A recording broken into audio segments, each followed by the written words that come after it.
آہ رمضان اب جا رہا ہے، ہائے تڑپا کے رمضان چلا ہے، ٹکڑے ٹکڑے میرا دل۔ بخاری شریف سے کتاب الادب کے تحت ہماری گفتگو کا سلسلہ جاری و ساری ہے۔ آج ہم یہاں پر سیکھیں گے کہ صدقہ کا معنی کیا ہے اور صدقہ کسے کہتے ہیں۔ امام بخاری علیہ رحمہ نے یہاں پر ایک عنوان قائم کیا ہے، کل معروف صدقہ، ہر نیک کام صدقہ ہے۔ دوسرے لفظوں میں آپ کہہ سکتے ہیں کہ ہر نیکی صدقہ ہے۔ میں نے کیا بولا ہے؟ سبھی بولیے ذرا، ہر نیکی صدقہ ہے۔ اب صدقہ کہتے کسے ہیں؟ صدقہ کی تعریف کیا ہے؟ سید میر شریف جرجانی رحمت اللہ تعالی علیہ، بہت پرانے آدمی، ان کی ایک کتاب ہے کتاب التعریفات۔ انہوں نے بہت ساری چیزوں کی تعریفیں اپنی اس کتاب کے اندر اکٹھی کی۔ انہوں نے اپنی اس کتاب کے اندر لفظ صدقہ کی جو تعریف لکھی ہے وہ فرماتے ہیں، ہی العطیۃ تبتغی بها المثوبۃ من اللہ تعالی، جو اللہ کی بارگاہ سے ثواب کی نیت سے دیا جائے وہ صدقہ ہے۔ یعنی کہ بندے کی وہ یہ امید ہو کہ میں جو دے رہا ہوں اس پر مجھے اللہ ثواب دے گا۔ کوئی بھی کام ہے وہ کر رہا ہے یا عطا کر رہا ہے کسی کو تو وہ صدقہ ہے۔ تو اگر ہم لغت کی کتاب کو دیکھیے جس طرح المنجد ہے تو اس کے اندر جو صدقہ کی تعریف لکھی ہے وہ ہے عطیۃ یراد بها المثوبۃ للمکرمۃ، وہ عطیہ جس سے عزت افزائی مقصود نہ ہو، فقط ثواب مقصود ہو۔ مثلا کسی کو کوئی بندہ کوئی چیز دے رہا ہے یا کسی کے ساتھ بھلائی کر رہا ہے تو اس کے یہ کرنے کا مقصد عزت افزائی نہ ہو کہ میری اگلا بندہ عزت کرے گا، نہیں، صرف اور صرف یہ مقصود ہو کہ میں یہ کر رہا ہوں اللہ راضی ہو جائے گا، تو اس کو کیا کہا جاتا ہے؟ صدقہ۔ حقیقی معنی میں صدقہ اسے کہا جاتا ہے۔ اب یہاں پر اس عنوان کے تحت امام بخاری نے جو حدیث ذکر کی، آپ لکھتے ہیں، عن جابر بن عبد اللہ رضی اللہ تعالی عنہما عن النبی صلی اللہ علیہ وسلم قال کل معروف صدقہ۔ جابر بن عبداللہ سے روایت ہے، وہ نبی پاک علیہ السلام سے روایت کرتے ہیں کہ نبی پاک علیہ السلام نے فرمایا، ہر معروف یعنی ہر نیکی صدقہ ہے۔ نیکی کسے کہتے ہیں؟ علامہ خطابی گزرے ہیں، انہوں نے لفظ معروف کے تحت یہ بات لکھی ہے، جس کام کی طرف شریعت نے راغب کیا ہو، شریعت نے کہا ہے کہ یہ کام اچھا ہے کرنا چاہیے، اسے معروف یعنی نیکی کہا جاتا ہے۔ اب اس کے اندر معروف کے اندر ہر قسم کی نیکی آ جاتی ہے۔ اگر ہم اسی کی وضاحت نبی پاک علیہ السلام کی مبارک زبان سے لیں کہ ہر معروف نیکی، ہر صدقہ یعنی کہ ہر معروف صدقہ ہے، ہر نیکی صدقہ ہے، تو اس کی مختلف مواقع پہ نبی پاک علیہ السلام نے جو وضاحت کی ہے وہ بڑی قابل غور ہے۔ جس طرح سنن ترمذی کے اندر یہی حدیث پاک ان لفظوں سے بیان کی گئی ہے، وہاں پر راوی حضرت ابو ذر غفاری رضی اللہ عنہ وہ فرماتے ہیں کہ نبی پاک علیہ السلام نے فرمایا، تبسمک فی وجہ اخیک لک صدقہ، تیرا اپنے بھائی کے لیے مسکرا دینا یہ بھی صدقہ ہے۔ وَأَمْرُكَ بِالْمَعْرُوفِ وَنَهْيُكَ عَنِ الْمُنْكَرِ صدقہ، تیرا نیکی کا حکم کر دینا اور برائی سے روک دینا یہ بھی صدقہ۔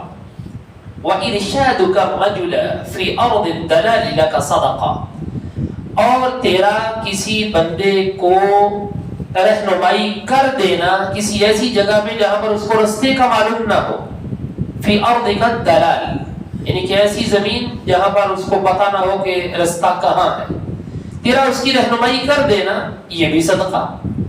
وَبَصَرُكَ لِلرَّجُلِ الرَّدِيءِ الْبَصَرِ لَكَ صَدَقَةٌ، اور کسی کمزور بصارت والے کو تیرا ہاتھ پکڑ کے رستہ گزار دینا یہ بھی صدقہ ہے، یعنی کسی نابینا کی مدد کر دینا۔ وَإِمَاتَتُكَ الْحَجَرَ وَالشَّوْكَةَ وَالْعَظْمَ عَنِ الطَّرِيقِ، اور تیرا کسی پتھر کو، کانٹے کو، کسی ہڈی کو رستے سے دور کر دینا یہ بھی صدقہ ہے۔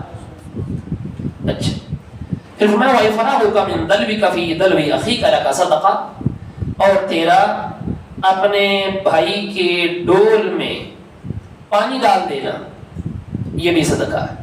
وہ جس طرح وہ کنویں کے اوپر چرخی لگی ہوا کرتی تھی نا، تو بوکے کے ذریعے سے بیچ میں سے پانی نکالا کرتے تھے، تو وہ ظاہرہ کہ جس نے نکالا ہے تو مشقت کر کے بیچ میں سے نکالا ہے، تو وہ نکال کر کے کسی اور کے ڈول میں ڈال دینا، سرکار دو عالم صلی اللہ علیہ وسلم نے فرمایا یہ بھی صدقہ ہے۔ یعنی صدقے کا جو مفہوم ہے لوگوں نے صرف یہ سمجھ رکھا ہے کالا بکرا کالی مرغی، ٹھیک ہے جی، یا کسی کے اوپر اس طریقے سے پیسے وار کے دے دینا یہ صدقہ ہے، جبکہ یہ جو پیسے اوپر سے وارنا ہے اس کی ویسے شرع کے اندر کوئی حقیقت نہیں، ٹھیک ہے جی۔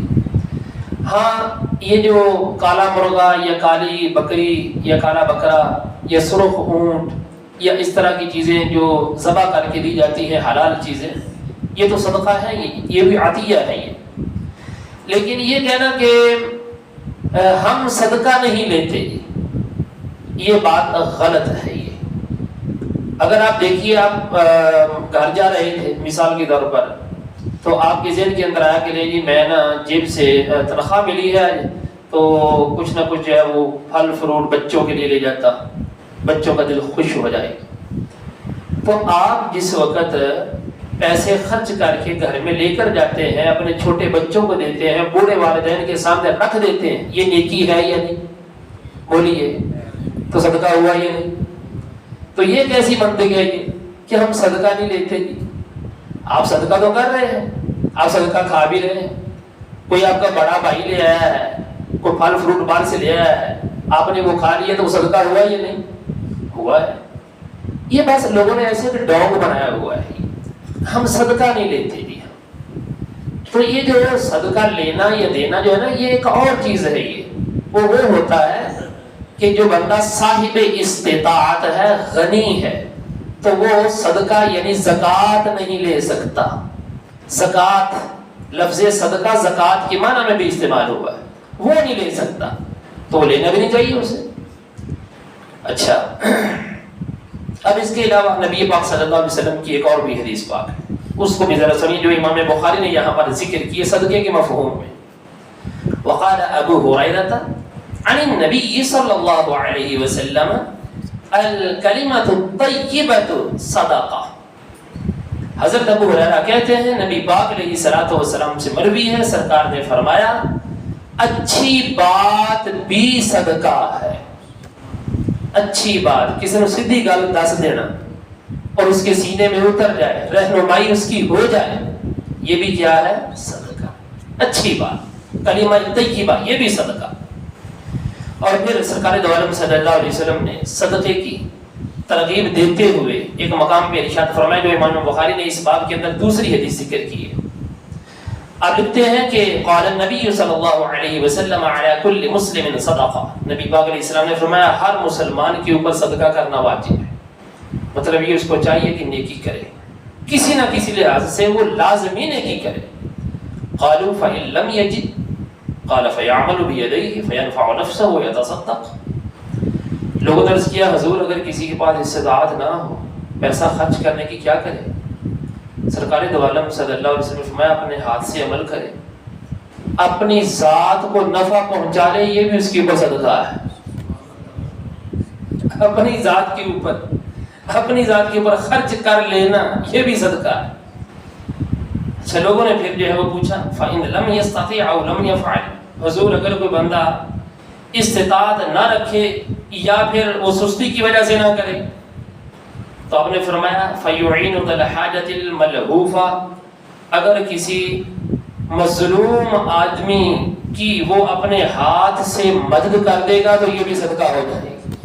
اپنے ہاتھ سے یعنی پیسہ نہیں خرچ کرتا ہوتے لیکن اتنا کر لینا بھی مسجد نال سے تر پیدا ہوتے.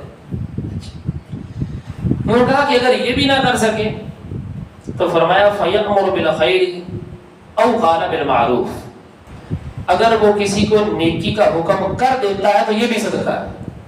انہوں نے کہا حضور اگر یہ بھی استطاعت نہ ہو فَإِنَّ لَمْ يَفْعَلْ، نیکی کا حکم کرنا اس کی بھی استطاعت نہ ہو. سنیے ذرا صدقے کا مفہوم کتنا وسیع ہے. فَيُمْسِكُ عَنِ الشَّرِّ فَإِنَّهُ لَهُ صَدَقَةٌ، فرمایا خود برائی سے بچ جائے یہ بھی صدقہ ہے. خود برائی سے بچنا یہ بھی صدقہ ہے، یہ بھی نیکی ہے. تو لہذا لفظ صدقہ کا مفہوم بہت وسیع ہے. ٹھیک ہے جی. لوگ مثلا ایویں بولتے رہتے مولوی صدقے کھاتے، تو میں کہتا ہوں یہ جملہ غلط ہے. یہ جو لوگ اس طرح بولتے ہیں نا مولوی صدقے کھاتے، تو اس کا مطلب یہ ہے کہ یہ جو لوگ کہنے والے ہیں یہ مولویوں کا صدقہ کھا رہے ہیں. ان کو یہ کہنا چاہیے کہ ہم مولویوں کا صدقہ کھا رہے ہیں. اور مولوی آپ کو بتا رہا ہے کہ نیکی کیا ہے. تو جس وقت آپ نیکی کا مفہوم سمجھیں گے تو یہ مولوی کا صدقہ ہوگا یا نہیں؟ دسو صحیح نا یار، ہے نہیں. تو لہذا اس چیز کو سمجھنا چاہیے. یہ لوگ مثلا جو ہے نا ایسے ہی جو منہ میں آیا بولتے رہتے. اب جو ہے وہ اس کے اوپر ایک اور بھی حدیث بات ہے. نبی محترم صلی اللہ علیہ وآلہ وسلم کا یہ ارشاد گرامی ہے جس کو امام بخاری رحمۃ اللہ تعالی نے یہاں پر بڑے ہی پیارے انداز سے ذکر کیا ہے اور اس کے اوپر باقاعدہ ایک عنوان بھی قائم کیا ہے. تعاون المؤمنین بعضهم بعضا، مسلمان کا ایک دوسرے کے ساتھ تعاون کرنا، باہمی معاونت کرنا. یہ حضرت ابو موسیٰ ہیں، وہ نبی پاک علیہ الصلوۃ والسلام سے روایت کرتے ہیں. سرکار دو عالم صلی اللہ علیہ وسلم نے فرمایا المؤمن للمؤمن کالبنیان، یہ جو مومن ہے مومن کے واسطے ایک عمارت کی طرح ہے. یعنی ایک مومن دوسرے مومن کے ساتھ اس طریقے سے جڑا ہوا ہے جس طرح ایک عمارت کی ایک اینٹ دوسری اینٹ کے ساتھ جڑی ہوئی ہوتی. یشد بعضہ بعضا ثم شبک بین اصابعہ، پھر نبی پاک علیہ الصلوۃ والسلام نے باقاعدہ دونوں انگلیوں کو، دونوں ہاتھوں کی انگلیوں کو آپس میں تشبیک دیا. اس طرح فرمایا مومن اس طرح یکجان ہوتا ہے، اس طرح کر کے فرمایا. پھر امام بخاری رحمۃ اللہ تعالی علیہ نے اتنا جملہ ذکر کرنے کے بعد آگے جو ایک بات لکھی، وہ لکھتے ہیں کان النبی صلی اللہ علیہ وسلم جالسا، سرکار دو عالم صلی اللہ علیہ وسلم تشریف فرما تھے. اذ جاء رجل يسأل او طالب حاجہ، ایک آدمی آ گیا اور اپنی کوئی حاجت حضور کے سامنے پیش کرنے لگا. اقبل علینا بوجہہ، صحابہ کہتے ہیں نبی پاک علیہ الصلوۃ والسلام ہماری طرف اپنے چہرے کے ساتھ متوجہ ہوئے، چہرہ مبارک ہماری طرف کر لیا. اب فرمایا اشفعوا فلتؤجروا، تم سفارش کرو کسی بھی بندے کی، اللہ تبارک و تعالی تمہیں اس کی یہ جو تمہیں تمہارا سفارش کرنا ہے اس سفارش کے اوپر بھی اجر عطا فرمائے. سفارش کرو. وَلْيَقْضِ اللَّهُ عَلَى لِسَانِ نَبِيِّهِ مَا شَاءَ، اور اللہ تعالیٰ اپنے نبی کی زبان پر جو چاہے گا فیصلہ فرما دے گا. تم سفارش کرو. یہ جو حدیث پاک یہاں ذکر کی ہے، علامہ خطابی نے ذکر کیا ہے کہ دیکھو باب الصدقہ کے تحت اس حدیث کو ذکر کیا گیا. تو وہ کہتے ہیں کہ یہ جو حدیث کا مفہوم ہے اگرچہ صراحتاً یہاں پر سفارش صدقہ ہے یہ لفظ نہیں ہے، لیکن اس باب کے اندر آ جانا اس بات کی واضح دلیل ہے کہ کسی بندے کی جائز سفارش کسی کے ہاں کر دینا، اگلا بندہ اس کی بات مانے یا نہ مانے، یعنی سفارش قبول ہو یا نہ ہو یہ الگ معاملہ ہے، اس کا یہ سفارش کر دینا یہ بھی صدقہ ہوتا ہے. تو سرکار دو عالم صلی اللہ علیہ وسلم نے فرمایا اشفعوا فلتؤجروا، سفارش کیا کرو فلتؤجروا، تاکہ تمہیں اجر دیا جائے. یہ جو مانگنے کے لیے آ جاتے ہیں نا مسجدوں کے اندر، ان کے واسطے حکم شرع پتہ کیا ہے؟ ان کے واسطے حکم شرع یہ ہے، یہ آئیں کسی آ کے کسی معتبر آدمی کو کہیں کہ دیکھیں جی بات یہ ہے، میرے ساتھ یہ مالی معاملہ ہے، تو آپ میرا جو ہے نمازیوں کو کہہ دیں، جس طرح امام صاحب ہیں یا مثلا ہے وہ اپنا انتظامیہ ہے یا اس کے علاوہ جو بھی، خود نہ کہے یہ، کیونکہ اپنی ذات کے لیے خانہ خدا کے اندر مانگنا یہ حرام ہے، اپنی ذات کے لیے، اس وجہ سے منع کیا گیا۔ تو جس وقت وہ کہے گا کسی کو اور وہ بندہ اس کی سفارش کرے گا، لوگ دیں یا نہ دیں الگ معاملہ ہے، یہ بندہ سفارش کرے گا اس بندے کی، تو یہ جو سفارشی بندہ یہ بھی صدقہ ہو جاتا ہے۔ ٹھیک ہے، یہ ہے حقیقت اس بات کے اندر، اس وجہ سے منع کیا گیا ہے۔ یہ جو مسجدوں کے اندر آ کے خود آ کے شروع ہو جاتے ہیں کہ ہمارا یہ ہے وہ ہے، ان کو دینا بھی جائز نہیں ہے، کیونکہ یہ خود مانگ رہے ہیں۔ مسجدیں مانگنے کے لیے نہیں ہیں، مسجدیں اللہ کا ذکر کرنے کے لیے۔ ٹھیک ہے جی، تو یہ اس کے اندر حقیقت ہے۔ دعا ہے اللہ رب العزت ہم سب کو قرآن و سنت کے فہم کی برکتیں عطا فرمائے۔